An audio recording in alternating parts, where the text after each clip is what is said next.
अस्सलाम वालेकुम बच्चों, कैसे हैं आप? मैं तो बिल्कुल ठीक हूँ और मैं हूँ आपकी टीचर। बच्चों, आज मैं आपको जीम के ख़ानदान के बारे में बताऊंगी कि जीम के ख़ानदान में कौन-कौन शामिल है और इसके अलावा इन हुरूफ को किस तरह लिखा जाता है, इसकी भी हम मश्क करेंगे और साथ में इन हुरूफ से शुरू होने वाले 2 हरफ़ी अल्फाज भी तो सीखेंगे। तो ये है जीम का ख़ानदान। आपको मालूम है ना, जीम से जहाज, पानी का जहाज, तो सभी पानी के जहाज पर मौजूद हैं। ये सब एक जैसे नजर आते हैं लेकिन थोड़े से फर्क के साथ। ये है जीम, जे, हे और खे। जीम में एक नुक्ता होता है, जे में 3 नुक्ते होते हैं, हे पे कोई नुक्ता नहीं होता, जबकि खे के ऊपर 1 नुक्ता होता है। अब इन्हें अलग अलग देखेंगे। जीम, जे, हे और खे। यहाँ से शुरू करते हैं। हल्का सा ऊपर ले जाएं, छोटी सी लाइन और नीचे यूं गोलाई में लाकर बतख की तरह और बीच में 1 नुक्ता, बन गया जीम। बिल्कुल इसी तरह हल्का सा ऊपर ले जाएं, छोटी सी लाइन और नीचे लाते हुए थोड़ा सा गोलाई में और बीच में 3 नुक्ते, ये बन गया जे। अब बिल्कुल इसी तरह थोड़ा सा ऊपर ले जाएं, छोटी सी लाइन और नीचे लाते हुए गोलाई में बिल्कुल बतख की तरह और बन गया है। इसी तरह थोड़ा सा ऊपर ले जाएं, छोटी सी लाइन नीचे लाते हुए नीचे थोड़ी सी गोलाई रखेंगे और ऊपर लगाएंगे 1 नुक्ता, ये बन गया खे। जी तो बच्चों, कितना आसान है ना जीम, जे, हे और खे लिखना।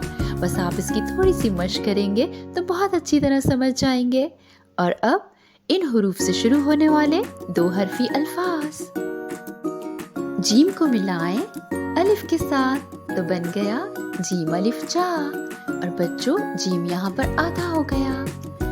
जीम को मिलाएं गाफ के साथ तो बन गया जीम गाफ जग। जीम गाफ के साथ मिलकर आधा हो गया। जीम को मिलाएं बे के साथ तो बन गया जीम बे जब।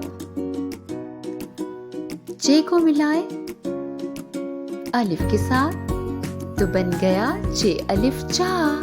यहाँ जे आधा हो गया। जे को मिलाएं पे के साथ तो बन गया जे पे चुप। जे को मिलाएं लाम के साथ तो क्या बना, चे लाम चल। हे को मिलाएं अलिफ के साथ तो बन गया हे अलिफ हा। हे को मिलाएं जीम के साथ तो बन गया हे जीम हज।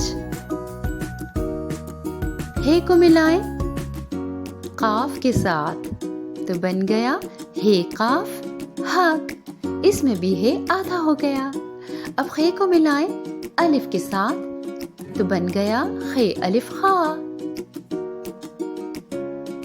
खे को मिलाएं तोए के साथ तो क्या बना, खे तोए खत। खे को मिलाएं मीम के साथ तो बन गया खे मीम खम। जी तो बच्चों, कितना आसान है ना 2 हरफी अल्फाज बनाना। मुझे तो मालूम है कि आपको बहुत अच्छी तरह समझ आ गया होगा और आप तो और भी नए नए अल्फाज बना रहे होंगे। तो आज हमने क्या क्या सीखा जीम के ख़ानदान के बारे में, साथ में कि इनको कैसे लिखा जाता है और फिर 2 हरफी अल्फाज बनाना सीखे। अब अपनी टीचर को इजाज़त दीजिए, फिर होगी आपसे मुलाकात। जब तक के लिए अल्लाह हाफिज़।